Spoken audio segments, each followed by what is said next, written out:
She said she was being followed. She said she feared for her life. And within minutes, officers surrounded a man who wasn't doing anything wrong. This is the story of a 911 call that should never have been made, and a man who nearly lost everything because of it. Meet Daryl Thompson, 32 years old, a full-time Uber driver trying to save enough money to start his own detailing business. Daryl was calm, patient, and the kind of person who always said yes ma'am, even when he was tired. On the night everything went wrong, he was just doing what he always did, waiting for his next ride. At 9:16 p.m., a woman named Melissa walked past Daryl's car. She didn't know him. He didn't know her. But the moment their eyes met briefly, something shifted in her. She clutched her purse tighter, walked faster, and even though Daryl wasn't moving, she convinced herself he was watching her. At 9:21 p.m., she made the call that changed everything. This is the transcript. Dispatcher,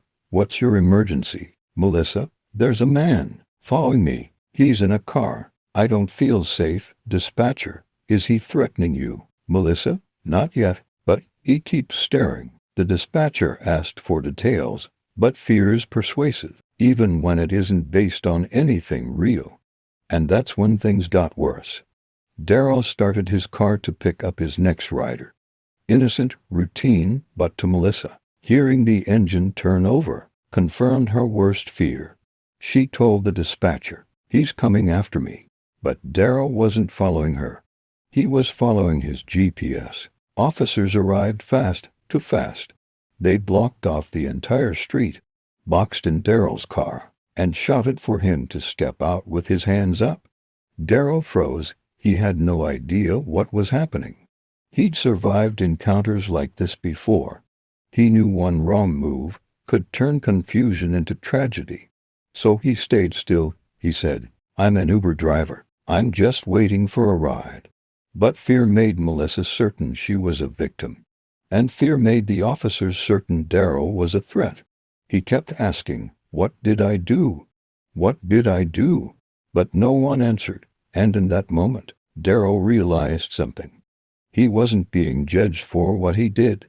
He was being judged for who they thought he was. What none of them knew was that a security camera from a nearby porch captured the entire incident. And the footage told a very different story. Daryl wasn't following anyone. He wasn't even looking at her. He was scrolling for directions. When the evidence came in, the narrative collapsed. The call wasn't based on danger.